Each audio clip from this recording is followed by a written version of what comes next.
Абонати на интернет в бургаския комплекс Славейков осъмнаха без връзка. Причината е кражба на интернет устройства. Извършителят Георги Димитров, служител на фирма Бургаснет, е заловен от полицията. Кражба на разпределителни устройства за интернет е новата вандалщина срещу фирмите доставчици. Служител на фирма Бургаснет тази нощ поглавно е крал от скъпите устройства. Защо крадете устройства за интернет? Ще ни отговорите ли според вас правилно? Някой поръча ли ви да го направите? Кой ви поръча да крадете от интернет доставчици? Платиха ли ви за това нещо? Този път полицията бързо реагира и залавя крадеца. Останалите интернет доставчици се съмняват отново, че това е отмъщение на конкуренцията. Пореден път комплекс Славейков осъмна с множество откраднати активни устройства, което на практика означава, че услугата не е работила през цялата вечер.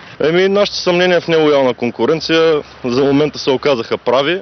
Разбрахме, че човек, крадеца, който е хванат с торба свичове, е служител на фирма Бургаснет. И лично аз смятам, че това е мнението на другите колеги, че няма място на пазара на фирми, които се позволяват по този начин да работят и да водят нелоялна конкуренция. За коментар потърсихме работодателя на крадеца. Той категорично отхвърли обвиненията на колеги, че е принудил своя служител да саботира конкуренцията. Дейността, която е извършил моят служител в извън работно време, не е в унисон с дейността на фирмата и това е в противоречие на това, което трябва да бъде.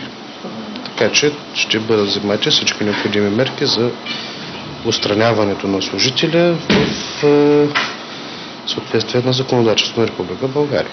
При нас също има доста изчезнали случаи, но ние не обръщаме внимание на това, просто си ги сменяме, защото примерно при пластмаса кутията, лично моето мнение, че аз не съм предвидил, не съм сложил метална кутия, в която потом да се отвори.